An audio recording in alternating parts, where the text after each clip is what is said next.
Сәлеметсіздер ме оқушылар? Бүгінгі жаңа сабақ 79-шы сабақ. Су тіршілік көзі.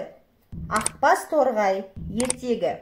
Ертеде бір орманда бір жыл бойы, яғни 365 күн бойы жаңбыр жаумапты. Жер бетіндегі өскен ағаштар да, құлпырған әдемі гүлдер де, жайқалып тұрған өсімдіктердің жапырақтары да күн ыстықтан сарғайып кетіпті.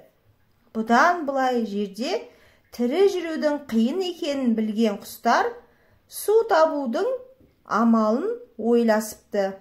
Сөйтіп, құстар көп болып жиналыс құрыпты. Сонда құстардың бірі айтады: теңіз жағалауына барсақ, мына судан кеберсіген тұмсығымыз суға тиеді ғой. Бірақ ол тым алыс, енді не істесек екен депті.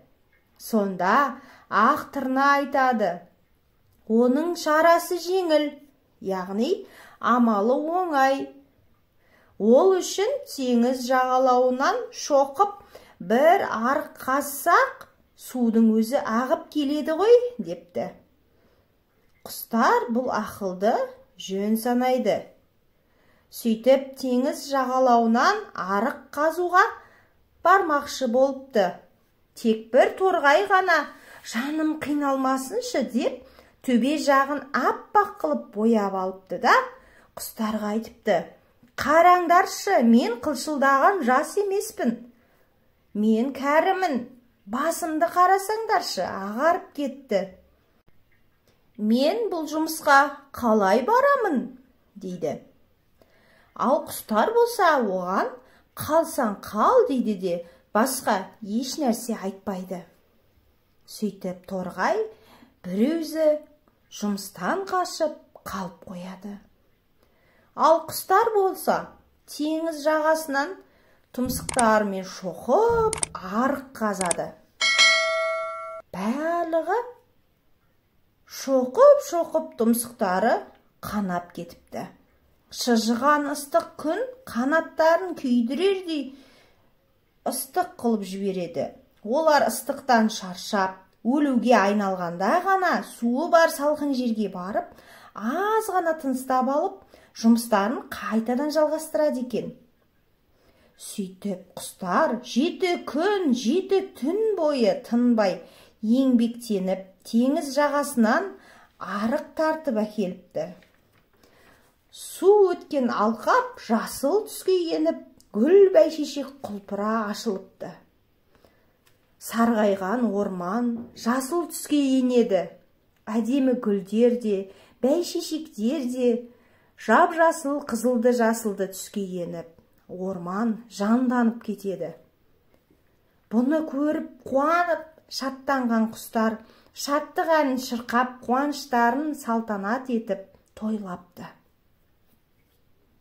Орман шулап, тойлап жатқан кезде тек бұл орманға бір ғана құс бармайды. Ол құс басын ақ бормен бояп алған торғай еді. Ол торғай баруға ұялады. Өзінің еріншектігінің кесірінен осылай ұялып тойға бара алмайды. Қанат қағып шарықтауға да, ән шырқауға да торғайдың дәті бармайды. Басқалар мазақтап күле ме деп басын да көтере алмапты.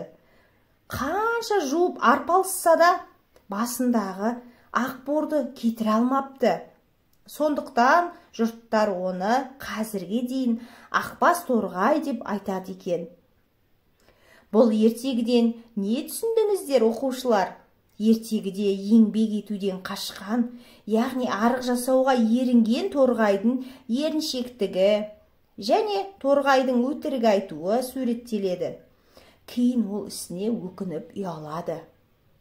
Көрдіңіздер ме, оқушылар? Еңбек түбі зейнет, еңбек етсең емерсің деген сөз бар. Сондықтан еңбектен қашпау керек.